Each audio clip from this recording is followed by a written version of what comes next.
വിവാഹിതരായ സീരിയലിലേക്ക് എല്ലാവർക്കും സ്വാഗതം. ഈ ചാനൽ ഇഷ്ടപ്പെട്ടാൽ ലൈക്ക് ചെയ്യുക, സബ്സ്ക്രൈബ് ചെയ്യുക. അജയുടെ ജീവിതത്തിലെ മുഖ്യമായ ഒരു തീരുമാനമാണ് അജയുടെ കല്യാണം എന്നത്. എന്നാൽ അത് മുത്തശ്ശി തീരുമാനിക്കുകയും ചെയ്തിരിക്കുന്നു. അതിനോട് നീ യോജിക്കുക തന്നെ ചെയ്യണം എന്ന് പറഞ്ഞ് സ്റ്റേഷനിൽ വന്ന് പറയുന്നുണ്ട് അഞ്ജന. കൂടെയാണെങ്കിൽ ഒരു പൂവും കൂടെ കൊണ്ടുവരുന്നുണ്ട്, ഒരു ബൊക്കെയാക്കിയിട്ട് അത് കൊടുക്കുകയും ചെയ്യുന്നുണ്ട്. പക്ഷേ ആദ്യം വിചാരിക്കുന്നു ഇതാരാ ഇവിടെ കൊണ്ട് വെച്ചിട്ട് പോയെന്ന് വിചാരിക്കുക. പക്ഷേ രണ്ടാം പ്രാവശ്യം അതെടുത്ത് എറിയുന്നത് കണ്ട് വരുന്നുണ്ട് അഞ്ജന. ഞാൻ കൊണ്ടുവച്ച പൂവിനെയാണോ നീ എടുത്ത് എറിഞ്ഞത്? നിനക്ക് അത്രയ്ക്ക് എന്താ എൻ്റെ അടുത്ത് നിനക്ക് ദേഷ്യം എന്നൊക്കെ ചോദിക്കുന്നുണ്ട്. അതോ ഞാൻ നിൻ്റെ അടുത്ത് പറഞ്ഞതല്ലേ, എനിക്കാണെങ്കിൽ ഒരു കുട്ടി ഇഷ്ടമാണ്, പക്ഷേ എനിക്ക് കല്യാണം കഴിക്കാൻ പറ്റുള്ളൂ, നിന്നെ ഞാൻ ആ രീതിയിൽ കണ്ടിട്ടില്ല എന്ന് പറഞ്ഞിട്ടും പിന്നെ എന്തിനാ എന്നെ വീണ്ടും ശല്യം ചെയ്യുന്നത് എന്ന് അഞ്ജനയുടെ അടുത്ത് അജയ് ചോദിക്കുന്നുണ്ട്. ആ സമയത്താണ് അവിടെ ചായയും കൊണ്ട് ഫോമിച്ച വരുന്നത്. ആ സമയത്ത് അജയുടെ ചോദിക്കുക, നിനക്കാണെങ്കിൽ ഈ ചായക്കടക്കാരി കൊണ്ടുവന്ന് ചായ കുടിക്കാനും അവൾ വരുന്നതിനും ഒരു കുഴപ്പവുമില്ല, ഞാനാണെങ്കിൽ വരുന്നതിന് നിനക്ക് എന്താ കുഴപ്പം എന്നൊക്കെ ചോദിക്കുന്നുണ്ട്. എനിക്കിവിടെ സമയമില്ല, എനിക്ക് ജോലിയുണ്ട്, ജോലി സ്ഥലത്ത് വന്ന് ശല്യം ചെയ്യുന്നത് ശരിയല്ല എന്നൊക്കെ പറയുന്നുണ്ട്. അങ്ങനെ ആ സമയത്ത് ഭൂമിച്ച ചോദിക്കുന്നുണ്ട് അഞ്ജനയുടെ അടുത്ത്, നിനക്ക് എന്താ അയാളുടെ ബാക്കിൽ നിന്ന് നടക്കുന്നത്? ഇഷ്ടമില്ലെന്ന് പറഞ്ഞാൽ പിന്നെ പൊയ്ക്കൂടെ? പിന്നെ എന്തിനാ നിനക്ക് എൻ്റെ കയ്യിൽ നിന്ന് ഒരിക്കൽ കിട്ടിയത് ഓർമ്മയില്ലേ എന്നൊക്കെ ചോദിക്കുന്നുണ്ട്. ഇത് കേട്ടതും ദേഷ്യത്തോടെ, നീ ആരാടി എന്നെ ഭരിക്കാൻ എന്നൊക്കെ പറഞ്ഞ് ദേഷ്യത്തോട് ചോദിക്കുന്നുണ്ട്. ഇത് കേട്ടതും എനിക്കൊന്നും പറയാനില്ല, ഞാൻ പോവാന്ന് പറഞ്ഞിട്ട് ബാക്കിയുള്ളവർക്ക് ചായയും കൊടുത്തിട്ട് പോകുന്നുണ്ട്. അങ്ങനെ അജയുടെ അടുത്ത് ചോദിക്കുക അഞ്ജന, നിനക്കാണെങ്കിൽ എന്നെക്കാളും വലുതാ അല്ലേ അവൾ? ആ അതെ, എൻ്റെ മുത്തശ്ശിക്കാണെങ്കിൽ ആ കുട്ടിയുടെ അടുത്ത് ഒരു സ്നേഹമുണ്ട്, വാത്സല്യമുണ്ട്. അതൊക്കെ ഞാൻ കാണും തോറും എനിക്കത് ആ കുട്ടിയുടെ അടുത്ത് ഇഷ്ടവും കൂടി വരിക. അത് ഒരു നന്മയുള്ള കുട്ടിയാണ്, എനിക്ക് നിന്നെ അതിൽ കാണാൻ കഴിയുന്നില്ല. അത് എന്താണെന്ന് ഞാൻ പറയണോ എന്നൊക്കെ ചോദിക്കുന്നുണ്ട്. വേണ്ട, നീ ഒന്നും പറയണ്ട, ഞാനാണെങ്കിൽ മുത്തശ്ശിയുടെ അടുത്ത് സംസാരിച്ചോളാം എന്ന് പറഞ്ഞിട്ട് പോവുക. അങ്ങനെ ദേഷ്യത്തോടെ വീട്ടിലേക്ക് വന്ന് കയറുകയും ചെയ്യുന്നുണ്ട്. ഭവാനി ചോദിക്കുക, എന്താ മോളെ നീ ദേഷ്യത്തിൽ വരുന്നേ, എന്താ കാര്യം എന്നൊക്കെ ചോദിക്കുന്നുണ്ട്. അതോ ഞാനാണെങ്കിൽ അജയ് കാണാൻ സ്റ്റേഷനിൽ പോയായിരുന്നു. അവിടെയാണെങ്കിൽ ആ ചായക്കടക്കാരി ചായയും കൊണ്ട് നടക്കുന്നു, അവിടെ എല്ലാവർക്കും കൊടുക്കാൻ വേണ്ടി. അത്രയ്ക്ക് സ്വാതന്ത്ര്യം അവൾക്ക് അവിടെ.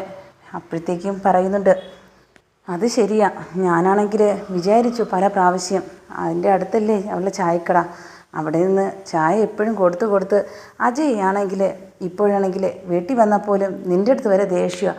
അതിന് നീ അവിടെ പോയപ്പോൾ എങ്ങനെയായിരുന്നു എന്നൊക്കെ ചോദിക്കുന്നുണ്ട്. അതോ ഞാൻ അവിടെ പോയപ്പോഴത്തേക്കും അവളും എന്നെ കുറേ ഉപദേശം, അവനും അതുപോലെ തന്നെയാണ്, അവൻ ഒരു മാറ്റവും ഇല്ല അവൻ്റെ സ്വഭാവത്തിൽ എന്നൊക്കെ പറയുന്നുണ്ട്.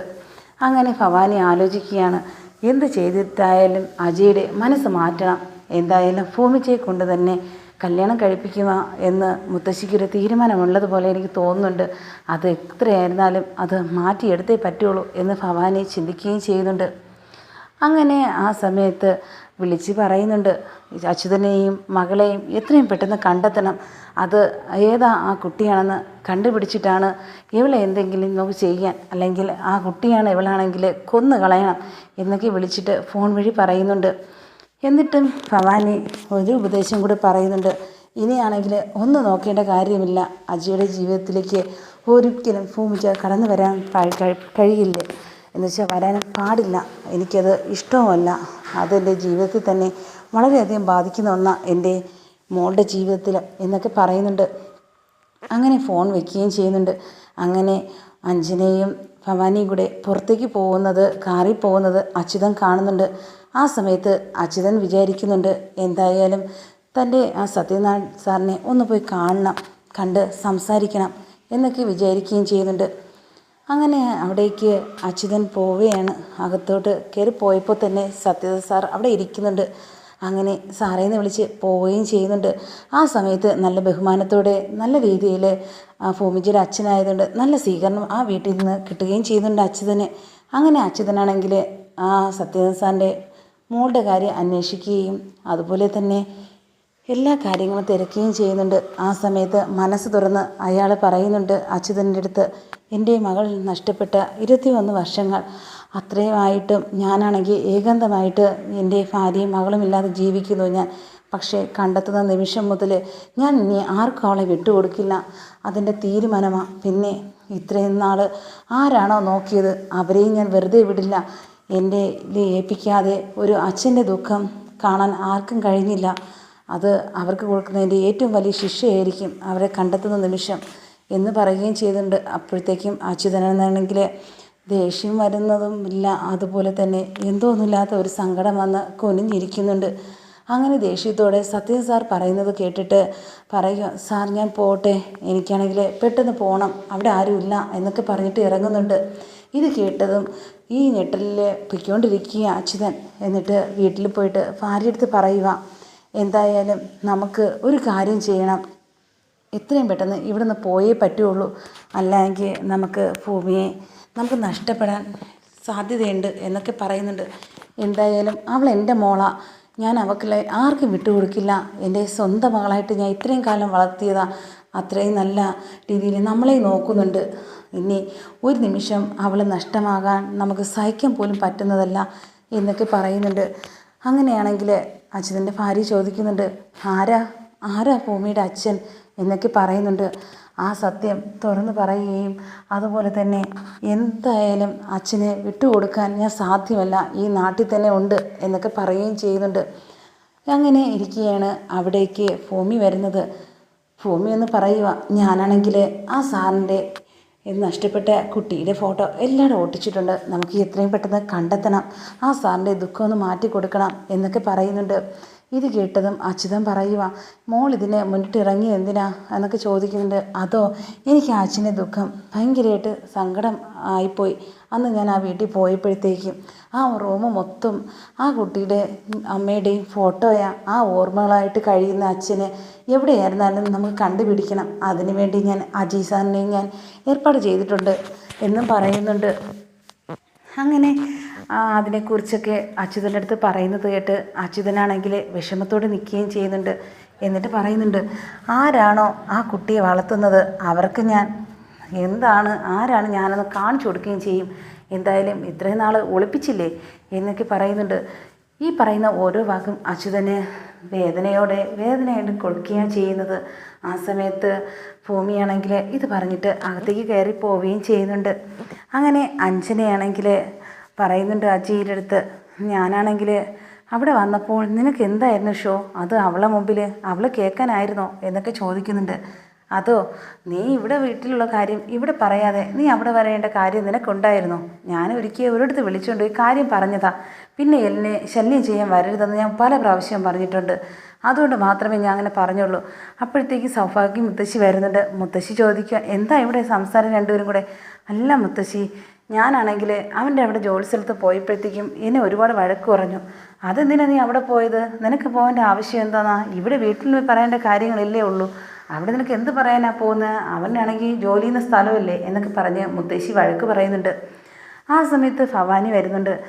ഭവാനി എന്ന് പറയുക, അത് അവൻ്റെ അടുത്ത് എന്തോ പറയാൻ വേണ്ടി പോയതാ, അത് ഞാൻ അതുകൊണ്ടാണ് പോയത് എന്നൊക്കെ പറയുന്നുണ്ട് ഭവാനി. എന്തായാലും ഞാൻ പറഞ്ഞില്ലേ കല്യാണത്തെക്കുറിച്ച്, നിൻ്റെ സ്വഭാവം കൊണ്ടാണ് ഞാൻ ഇത് വേണ്ടെന്ന് വെച്ചത്. ഇനി അതിനോട് നിർബന്ധിക്കരുത് ഭവാനി. ഇനി നിൻ്റെ മോളെ നീ പറഞ്ഞ് മനസ്സിലാക്കണം. അവനാണെങ്കിൽ ഇഷ്ടമുള്ളൊരു കുട്ടിയെ കേട്ടട്ടെ, എനിക്കും ഇഷ്ടമുള്ളൊരു കുട്ടിയുണ്ട്, അത് ഞാൻ പറയുന്നത് അവൻ കേൾക്കുകയും ചെയ്യും. പക്ഷേ ഇതെനിക്കിപ്പോൾ സമ്മതമല്ല എന്ന് ഞാൻ നിൻ്റെ അടുത്ത് പറഞ്ഞിട്ടുണ്ട്. പിന്നെ എന്തിനാ അവനെ വീണ്ടും നിങ്ങൾ ബേക്കിൽ നിന്ന് ശല്യം ചെയ്യുന്നത് എന്ന് സൗഭാഗ്യം മുത്തശ്ശി ചോദിക്കുന്നുണ്ട് ഭവാനിയുടെ അടുത്ത്. അങ്ങനെ കടയിൽ നിന്ന് ഇറങ്ങാൻ സമയമായപ്പോഴാണ് അജയും അവിടെ നിന്ന് ഇറങ്ങുന്നത്. അങ്ങനെ അജയ് പറഞ്ഞു, ഞാൻ വീട്ടിൽ വിടാം കേട്ടോ എന്നൊക്കെ പറയുന്നുണ്ട്. അങ്ങനെ അജയുടെ ബൈക്കിൻ്റെ ബേക്കിൽ കയറുന്നുണ്ട് ഭൂമി. എന്നിട്ട് പറയുക, എന്തായാലും നല്ലൊരു ആളാ അജയ് ഈ സാർ എന്നൊക്കെ പറയുന്നുണ്ട്. എന്താ എന്നെ പൊക്കി പറയാണോ? അല്ല, എനിക്കാണെങ്കിൽ ഇഷ്ടപ്പെട്ടു ഈ സ്വഭാവമൊക്കെ. അപ്പോഴത്തേക്കും പറയുന്നുണ്ട്, എനിക്കും അതുപോലെ തന്നെയാണ് മുത്തശ്ശിക്കും തൻ്റെ സ്വഭാവവും എല്ലാം നല്ല ഇഷ്ടപ്പെട്ടു. മുത്തശ്ശി ആരെക്കുറിച്ച് ഇങ്ങനെ പറയുന്നതല്ല, എൻ്റെ ജീവിതത്തിൽ ആദ്യമായിട്ടാണ് ഞാൻ ഒരു കുട്ടിയെക്കുറിച്ച് നല്ലത് മാത്രം പറയുന്നതും ഇത്രയും പൊക്കി തന്നെ മാത്രമേ പറഞ്ഞിട്ടുള്ളൂ, അതുകൊണ്ട് എനിക്കൊരു ചെറിയൊരു ഇഷ്ടമുണ്ട് എന്നൊക്കെ പറയുന്നുണ്ട്. അങ്ങനെ ആ സമയത്ത് ബൈക്കിൽ സംസാരിച്ചുകൊണ്ട് പോകുന്ന സമയത്ത് അഞ്ജന കാണുന്നുണ്ട് അജയെയും ഭൂമിയും പോകുന്നത്.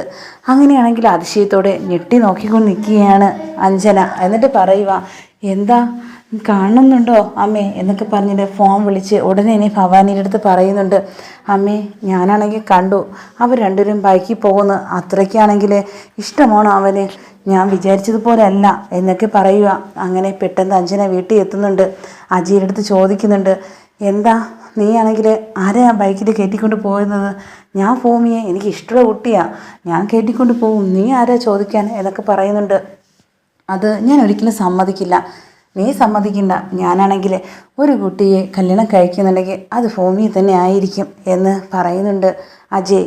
ഈ വാക്ക് കേട്ട് ഞെട്ടി അഞ്ജന നിൽക്കുന്നുണ്ട്. ആ സമയത്ത് ഭവാനിയുടെ അടുത്തും പറയുക, അഞ്ജന എൻ്റെ അടുത്ത് ഇങ്ങനെയാണ് പറഞ്ഞത്, അത്രയ്ക്കും ആ ചായക്കടക്കാരി വലുതായിരിക്കുക അവരുടെ എല്ലാവരും മുന്നിൽ. ഞാനാണെങ്കിൽ എന്തോ ഒരു ഇതായിപ്പോയി അവനെ കണ്ടപ്പോൾ തന്നെ അവിടെ വെച്ച് എന്നൊക്കെ പറയുന്നുണ്ട്.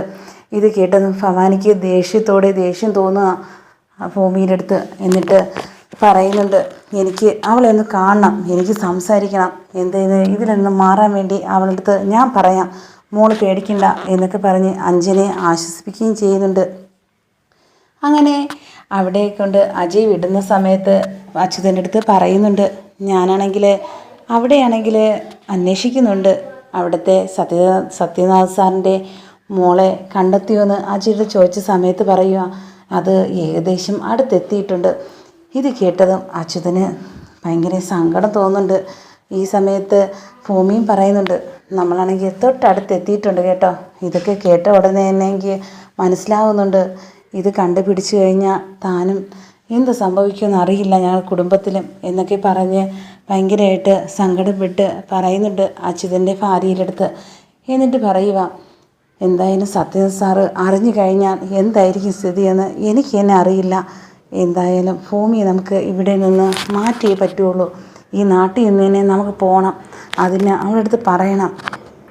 അങ്ങനെ ഭൂമിയുടെ അടുത്ത് പറയുന്നുണ്ട് അച്യുതൻ, നമുക്ക് ഈ നാട്ടിൽ നിന്ന് പോകണം, എനിക്ക് ഇഷ്ടപ്പെട്ടില്ല ഇവിടെയൊന്നും, നമുക്ക് വേറെ എവിടെയെങ്കിലും പോയി ജീവിക്കാം എന്നൊക്കെ പറയുന്നുണ്ട്. ഇല്ല അച്ഛാ, ഞാൻ ഇവിടെ നിന്ന് വരില്ല, ഇവിടെയാണെങ്കിൽ എനിക്കിഷ്ടപ്പെട്ടു, എന്തോ ഒന്ന് എന്നെ ഇവിടെ പിടിച്ച് നിർത്തുന്നുണ്ട് എന്നൊക്കെ പറയുന്നുണ്ട്. ഇത് കേട്ടിട്ട് പറയുക ദേഷ്യത്തോടെ, ഞാൻ പറഞ്ഞില്ലേ ഇവിടുന്ന് പോകാമെന്ന്. വേണ്ട അച്ഛാ, ഞാനും പറയുക, എനിക്ക് പോകാൻ താല്പര്യമില്ല. ഇവിടുത്തെ മുത്തശ്ശിയൊക്കെ എന്ത് സ്നേഹമെന്നറിയാവോ, ആ വീട്ടുകാരും അവിടെ സ്നേഹം കണ്ടില്ല എന്ന് നമ്മൾ നടിക്കാവോ എന്നൊക്കെ ചോദിക്കുന്നുണ്ട്. അങ്ങനെ ഇരിക്കുകയാണെങ്കിൽ പിറ്റേ ദിവസം പോകുന്നുണ്ട്. ഭൂമിയാണെങ്കിൽ മുത്തശ്ശിയെ കാണാനും സത്യനാഥനെ കാണാനും പോകുന്നുണ്ട്. അങ്ങനെ സത്യനാഥനെ കണ്ട ഉടനെ തന്നെ അച്യുതൻ്റെ കാര്യങ്ങൾ പറയുകയും അതുപോലെ തന്നെ തൻ്റെ മകളെ കണ്ടുപിടിച്ച് എത്രയും പെട്ടെന്ന് തരുമെന്ന് പറയുമ്പോഴത്തേക്കും നല്ല രീതിയിൽ ആശ്വസിപ്പിക്കുകയും ചെയ്യുന്നുണ്ട്. ഇത് കണ്ടിട്ട് സത്യനാഥ് പറയുക, എനിക്ക് നിന്നെപ്പോലുള്ള മോളായിരിക്കണം, നിന്നെപ്പോലെ ആയിരിക്കും എൻ്റെ മകളും എന്ന് പറഞ്ഞ് ആശ്വസിപ്പിക്കുന്ന ആ ഒരു ഭൂമിയെ നോക്കി നിൽക്കുകയാണ് ഭവാനി. എന്തോ ഇത് അച്ഛനും മകളാണോ ഒരുമിച്ച് നിൽക്കുമ്പോൾ അതുപോലെയാണ് എന്ന് തോന്നുന്നുണ്ട് എന്ന് ഭവാനി ചിന്തിക്കുകയും ചെയ്യുന്നുണ്ട്. അങ്ങനെ അവിടേക്ക് വരുന്നത് സൗഭാഗ്യ മുത്തശ്ശി വരുന്നുണ്ട്. എപ്പോഴാണ് വന്നത് വായാടി എന്നൊക്കെ ചോദിക്കുന്നുണ്ട്. എന്തായാലും ഞാൻ മുത്തശ്ശി കാണാനാണ് വന്നത്, കുറേ ദിവസമായിട്ട് വരണമെന്ന് വിചാരിക്കുന്നു. ഇന്നലെ അജയ് സാറിനെ കണ്ടപ്പോൾ പറഞ്ഞായിരുന്നു എന്നെ അന്വേഷിച്ചെന്ന്, എന്തിനാണ് എന്നെ അന്വേഷിച്ചത് എന്നൊക്കെ പറയുന്നുണ്ട്. അതോ എനിക്കിന്ന് ക്ഷേത്രത്തിലൊക്കെ പോകണമായിരുന്നു, അപ്പം നിന്നെയും കൂടെ വിളിക്കാമെന്ന് ഞാൻ വിചാരിച്ചു. അതിന് വേണ്ടി ഞാൻ മോനെ കണ്ട് പറഞ്ഞായിരുന്നു, നിന്നെ കാണുകയാണെങ്കിൽ ഇങ്ങോട്ടൊന്ന് വരാൻ വേണ്ടി പറയണമെന്ന്. അതിനാണ് ഞാൻ വിളിച്ചത്, നമുക്ക് ഒരു ദിവസം അമ്പലത്തിലോട്ടൊക്കെ പോകണം കേട്ടോ, നീ എൻ്റെ കൂടെ വരണം എന്നൊക്കെ പറയുന്നുണ്ട്. അതിനെന്താ, എന്നെ വിളിച്ചാൽ മതിയല്ലോ, ഞാൻ കൂടെ വരാം മുത്തശ്ശി എന്നൊക്കെ പറഞ്ഞിട്ട് മുത്തശ്ശി പോവുകയും ചെയ്യുന്നുണ്ട്. അങ്ങനെ അച്യുതൻ ഫോൺ വിളിക്കുന്നുണ്ട്, വീട്ടിലേക്ക് പെട്ടെന്ന് വരണമെന്ന് പറഞ്ഞ്. അങ്ങനെ പെട്ടെന്ന് തന്നെ ഭൂമി അവിടെ നിന്ന് ഇറങ്ങുകയും ചെയ്യുന്നുണ്ട്.